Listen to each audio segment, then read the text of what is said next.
नमस्तुभ्यं।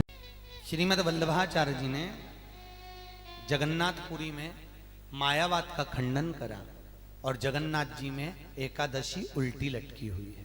कौन कौन ने दर्शन करे हैं? करें आप लोगों ने?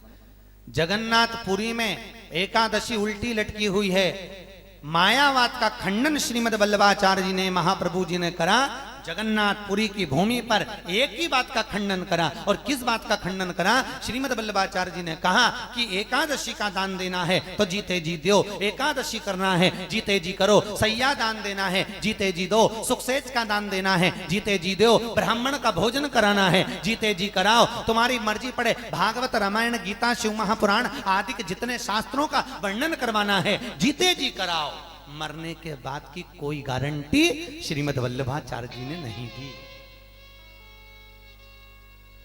और हम लोग एकादशी का दान कब देते हैं? जब कोई, अरे बोलो तो, मर गया। कोई मरने के बाद में बहू में रोती रोती दो दो चार चार एकादशी देती। संकल्प में पंडित जी बोलते ना, वो 10वां 12वां में देव एकादशी देव। बड़ी बहू 3 दे देगी, छोटी 4 दे देगी, बेटे ने 2-3 दे दी। मतलब जो मरा वो तो भिखारी था बेचारा, तुम्हारी एकादशी के बिना तरेगा ही नहीं। श्रीमद् वल्लभाचार्य जी ने कहा एकादशी का दान भी देना है तो जीते जी दिया जाए। क्यों? मरने के बाद तो जीवात्मा चली गई। गरुड़ पुराण को उठाकर देखिए, पद्म पुराण को उठाकर देखिए, अग्नि पुराण को उठाकर देखिए, 10 दिन तक जीवात्मा घर की अटारी पर रहती है। मृत्यु के 10 दिन तक उस जीवात्मा को घर पर रखकर दिखाया जाता है कि तेरे परिवार वाले तेरे मरने के बाद क्या कर रहे हैं।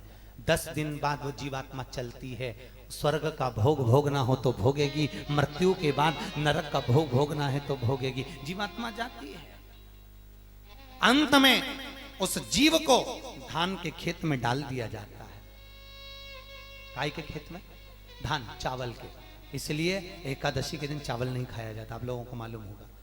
पर एकादशी का नियम है, एकादशी के दिन चावल नहीं खा सकते।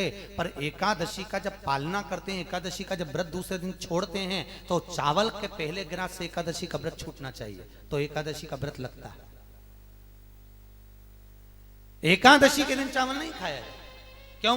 क्योंकि वो चावल में वो जीवात्मा को छोड़ा जाता है। अब उस चावल को चींटी खाए तो चींटी के रूप में, पक्षी खाए तो पक्षी के रूप में, पशु खाए तो पशु के रूप में, मनुष्य खाए तो मनुष्य के रूप में जीव का जन्म होता है। मछली खाए तो मछली के रूप में, जलतर खाए तो इल्ली खाए तो इल्ली के रूप में उस जीव का जन्म होता है। चावल के खेत में, धान के खेत में जीवात्मा को डाला जाता है, फिर उसको खा।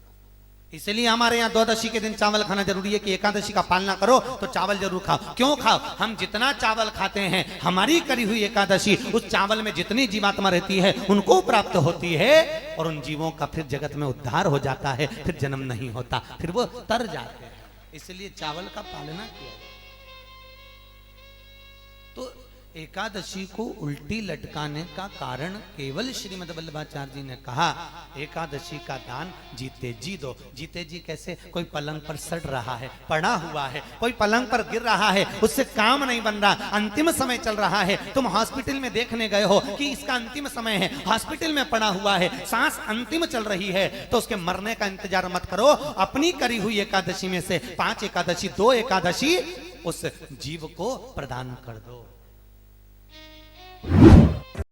श्री शिवाय नमस्तुभ्यं।